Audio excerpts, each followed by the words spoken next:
And welcome back to Across the Board with E and the Colonel. Can I call you the E Colonel? Well, that sounds... As one person?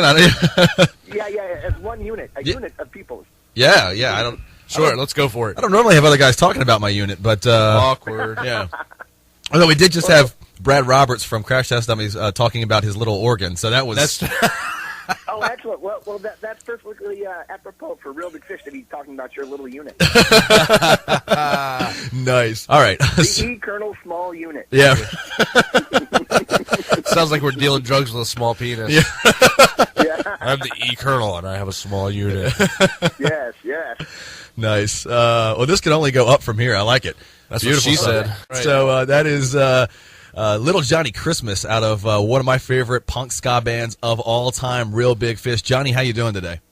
I am fantastic. Drinking my coffee this morning and just got done walking my dog, so this is the exciting rock star life. Outstanding. Nice. At Yeah, right. 8:30 this morning. Yeah, right.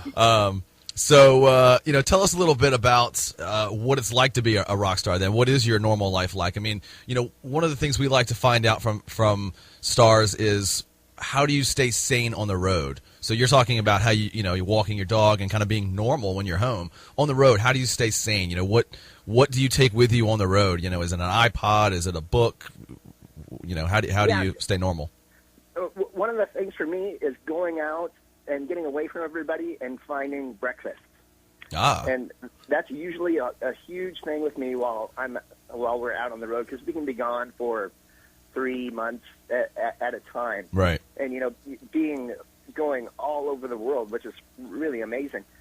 And going out and taking a good book and having breakfast, it works wonders for me. And taking walks, going and seeing as much as I can see of wherever we're at as my feet will take me. Nice. Now, when we talk about breakfast, are you talking like IHOP stuffed French toast or like a breakfast burrito? What's good for you? I'm usually an omelet man. I'm usually all about the eggs. I'm with you. I try to stay away from the pancakes. Because then you wind up being huge. Oh, that's a good point. Yeah, I didn't know if that was like... I wouldn't know anything about that. the Colonel's a rotund man over here. So I am a bigger fella. I love the pancakes and donuts. That's why we call him E, for enough. Well, that's I'm E. Yeah, the Colonel. He's the little one. The Colonel's the big guy. Yeah. But I didn't know if that was like advice to other trumpet players, like don't eat pancakes because I don't know, it affects your ability to blow or something. I didn't know. It gives you something to push on, right? Yes, there you go. Absolutely. Now, listen, I played trumpet in the 5th grade in the band. Ooh. So yeah, so and so you know what pain I go through. no, I think I could play 3 notes, in the 5th grade. Geez. Yeah, I played trumpet for a little while too, and I've been a lifelong drummer, and I got to tell you, knowing how much I struggle with that, and I got to give you all the respect in the world. It's not easy to do. I would not be able to do it night in, night out like you do.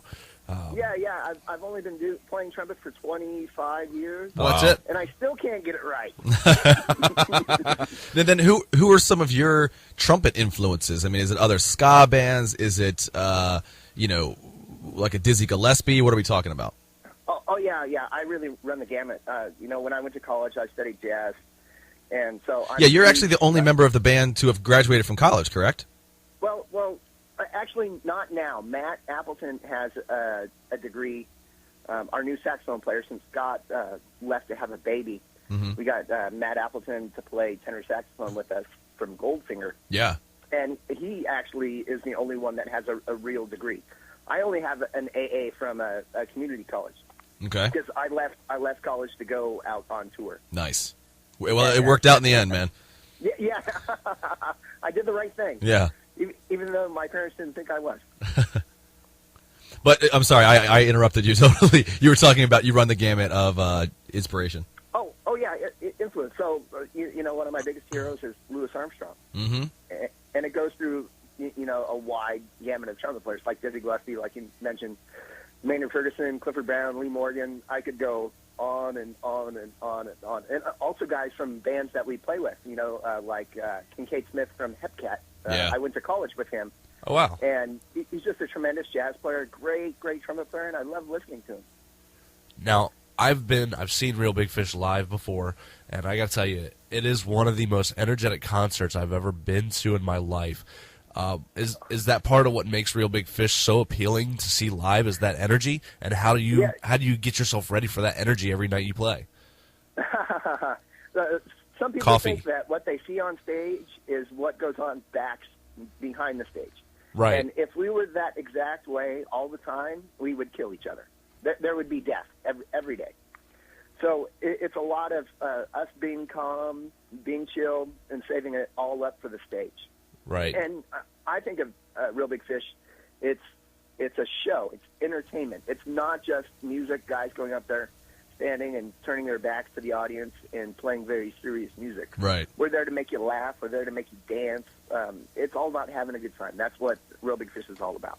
And obviously, Sell Out is your biggest hit, or one that maybe you're most known for. Great, great song. And I guess I'm dating myself a little bit and dating you guys. I actually picked up the cassette single of that as a sampler at the Warped Tour in San Diego in 1996. Oh, yeah. That's when I first heard that, so and fell in love with the song, and just a big fan of you guys. So, but talk about how the writing has changed over the years. You guys have been out obviously since I guess Sell Out actually became a big hit in '97. So you guys have been around a long time. How have you guys seen the band change, the fans change with age? It's funny. I'll digress for a moment because even though that Sell Out was probably the commercial on radio hit, it's the song that everybody wants to hear and gets mad if we do a bit where we say, oh, no, we're not going to play that. It's Beer. Right. I mean, people get angry. They'll boo. They'll throw stuff. Every once in a while, Aaron will pull the bit that, we're way beyond this song, and we're not going to play it anymore, and everybody boos. And then he'll go right into it, of course. Nice. It's all a joke. But really, Sell Out, really, Beer is the tune that we cannot not play. Right. And I think the writing has changed. Aaron does most of the writing, and the rest of us contribute on our own instruments. And we're going to get about to record another record pretty soon. Nice. In the next couple months. So we will see how that goes with Matt Appleton being here and a new voice being in the band. It's going to be really exciting. Right. And do we have a tentative name for this new album? No, not yet. Not yet. I've only heard the rumors about it. And the communication skills within the band sometimes are not the greatest. You don't always get to know what's going on. Okay. Across the board, again, with Ian the Colonel here with little Johnny Christmas from Real Big Fish. And of course, you have been with the band since 2004. The band started up in 97 or so. How do you feel about playing the songs? Like we just talked about Sell Out and some of those. Do you still enjoy those, or do you enjoy more of the ones that you were part of actually recording? For me, as being a trumpet player, since I get to go out when I'm at home, I get to go play other gigs. I get to go play salsa gigs. I get to play big band gigs and small group jazz gigs. Nice. When you go on the stage with Real Big Fish and you see all those people screaming and just going crazy, you really have to appreciate that. So there's nothing that the fans want to hear that I don't want to play. I mean, it's really, really special that I get to make a living with this stupid coil of brass, this coil of torture up against my face, and have all these wonderful people screaming for you every night, no matter throughout the world. So there's nothing that I don't want to play. Now, you guys have done numerous amounts of cover songs. Everyone loves original music. But a lot of times it's a cover song that might get the crowd pumped up too. And you guys, there's a list of cover songs that you've done. Even covered English Beat. We've had Dave Wakeling on the show. It's you guys have covered them. But one of my favorite covers you guys have done was your version of Another Day in Paradise, Phil Collins, and it's such a great version to really just amp that up.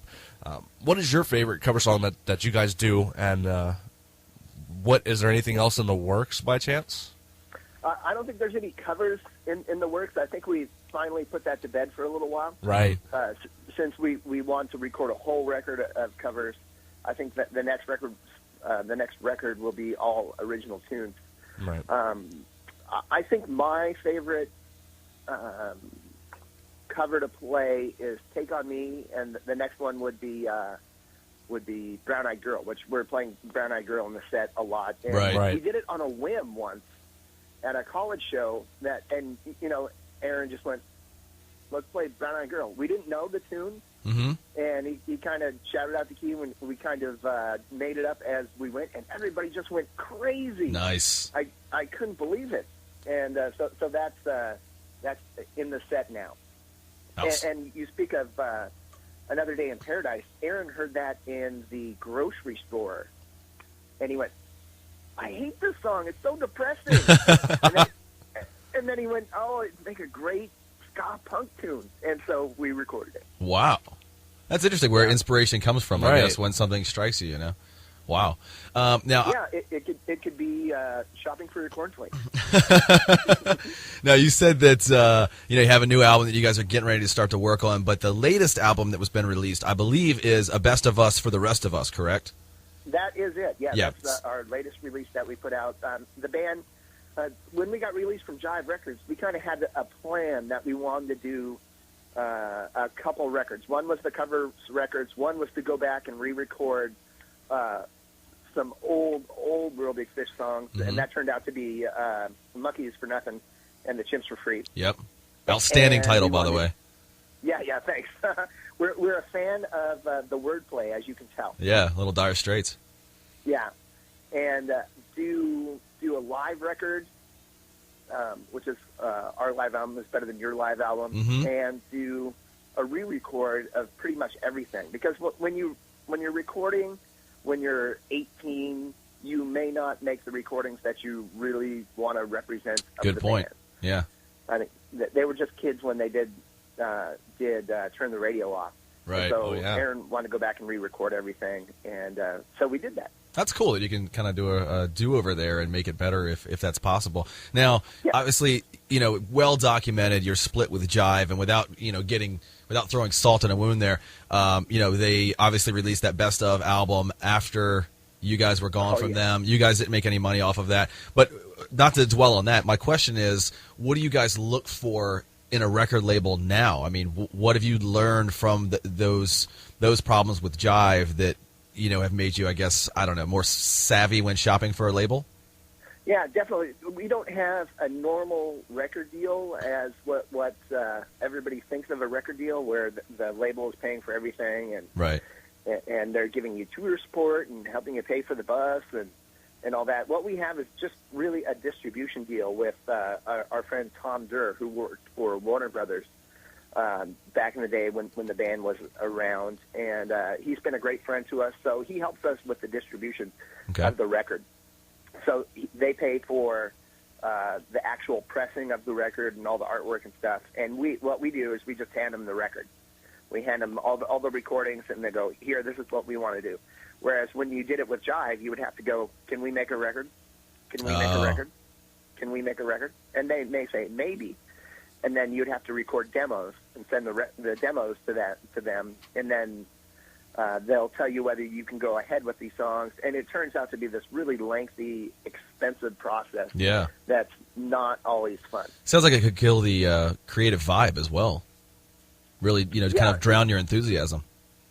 When the band recorded "Why Do They Rock So Hard," they told the band how much the band was going to spend on the record. You're going to spend $200,000 making this record, and everybody goes, "What?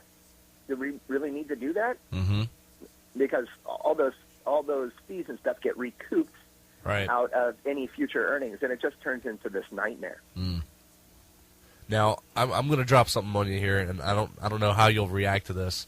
No, sounds good. As I have watched the live DVD of Real Big Fish, you mentioned something about the movie Galaxy Quest. Can you discuss that a little bit further? Oh, sure.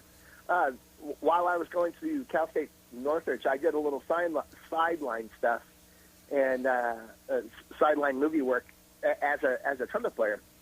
So I also worked at Medieval Times while I was going to college. Nice. And so I played trumpet in The Cable Guy with Jim Carrey and Matthew Broderick. That's awesome. That's the scene I was thinking of, the Medieval Times.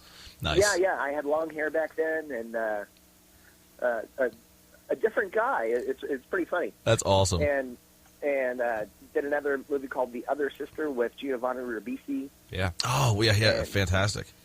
And Juliette Lewis. And then Galaxy Quest just came up, and the same guys that had called me for the other movies went, "Hey, do you play any other instruments?" And I went, "Well, yeah, I play guitar."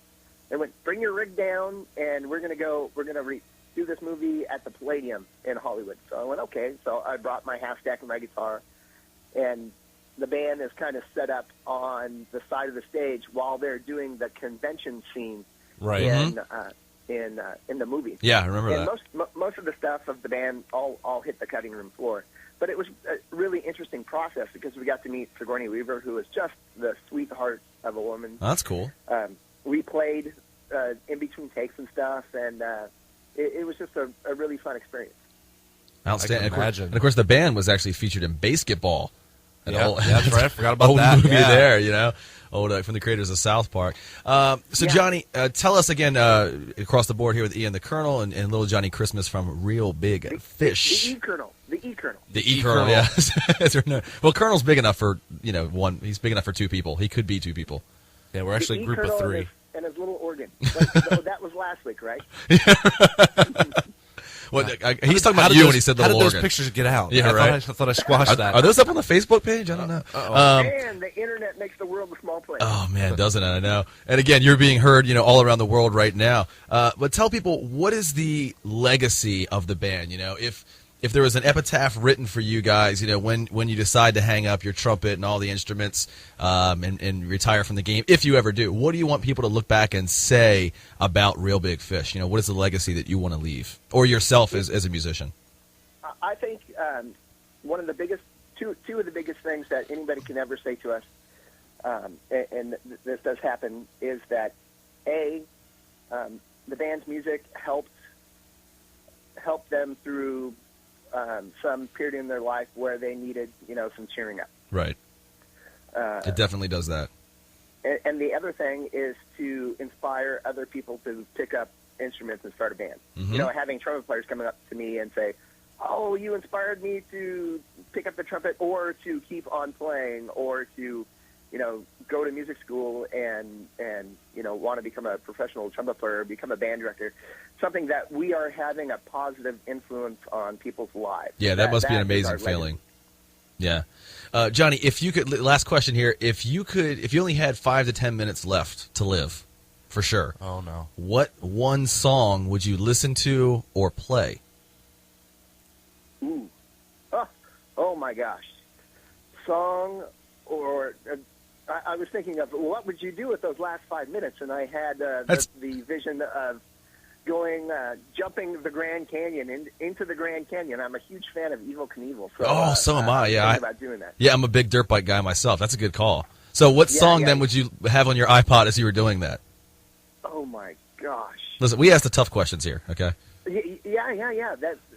It makes me think a little bit. Yeah, we try. I think a lot. Take your time. You know what? Like one of my favorite songs ever is "You Can't Always Get What You Want" from Rolling Stones. Right. Yeah. And I don't know what it is about that song, the arrangement or the lyrics. It's just really touching, and to go out that way. That would be a good one. That would be great. Not Bon Jovi's "Blaze of Glory." Wow. Can you imagine? Oh man. Well, that would be not first on my choice. Yeah, I would imagine. The website is real-big-fish.com, and you guys are on Facebook and Twitter and all of that as well, right? Definitely. You can Google us, and we're the first thing that comes up as soon as you type in REEL. Nice. Outstanding. So check these guys out. When are you out on tour again? We're out playing college shows all of April and pretty much May. I'm sure we'll be back in your neck of the woods in June. Nice, outstanding. And Sounds again, people good. are listening all over the world right now. So, folks, wherever you are, any country, any part of the United States, Canada, Mexico, wherever, check these guys out for sure. Yeah. Colonel and I have both seen them live on separate occasions, and we both rave about it. I mean, fantastic show, and you guys really do put a lot of energy into it, and we appreciate that. So, super stoked about the new album, man. That's great news to hear. Yes. And we look forward to talking to you guys again when that drops. Excellent. Yeah, I look forward to it too. Awesome. Great. So go out, like we said, check out real-big-fish.com or just Google Real and you will find it there, REEL, bigfish.com. This is Across the Board with Ian the Colonel on Hawk Radio. HawkRadio.org.